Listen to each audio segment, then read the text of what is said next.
Imam al-Shafi'i. Abu Abdullah Muhammad ibn Idris al-Shafi'i, 150–204 AH/768–820 CE, was born in Gaza and was only 2 years old when his mother took him to Mecca, where his father's family came from.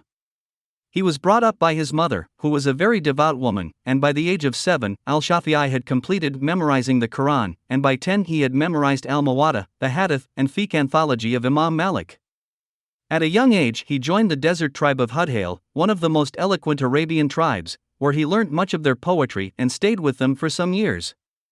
When he returned to Mecca, he had attained a superior standard of eloquence and knowledge of Arabic. He studied under the scholars of Mecca, learning fiqh under Muslim Ibn Khalid al-Zanji, the top scholar at the Haram in Mecca.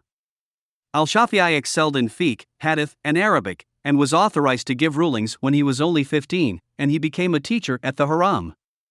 He then traveled to join Imam Malik in Medina, where he read al-Muwatta under him. He stayed in Medina until Malik's death in 179 AH, 794 CE, and at the age of 29 al-Shafi'i traveled to Iraq, where he became familiar with the fiqh heritage of Abu Hanifa. He studied Abu Hanifa's books, the main source of Hanafi fiqh, under Imam Muhammad ibn al-Hasan, and thus combined his learning of the Hijaz fiqh with that of Iraq. During his studies, al-Shafi'i had several debates with Muhammad ibn al-Hasan. He returned to Mecca where he wrote his book, al-Risala, the first work ever on fiqh methodology. He then traveled to Baghdad again where he was met by Imam Ahmad ibn Hanbal who studied under him. Leading scholars of Baghdad attended al-Shafi'i's circle and were influenced by his methods. Ahmad ibn Hanbal said of him, al-Shafi'i was like the sun in this world, and like good health for people. Can there ever be such great scholars? His contemporaries called him the Imam of the Sunnah and the champion of Hadith. Methodology of the al-Shafi'i school. Imam al-Shafi'i arranged the basis for rulings into 5 classes. 1. The Quran and the Sunnah. Imam al-Shafi'i places the Sunnah at the same level with the Quran, as it explains the Quran and provides details of what is mentioned in general terms in the Quran.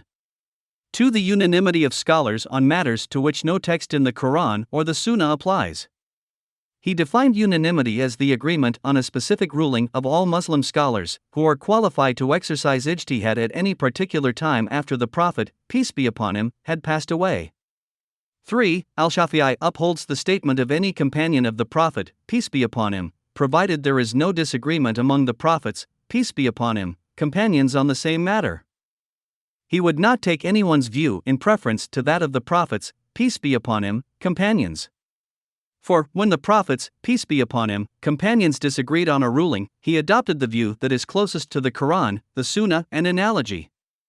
5. Analogy with a clear verdict in the Quran or the Sunnah. Analogy means applying a stated verdict to a question that carries no verdict, provided that the reasoning for this verdict applies equally to both.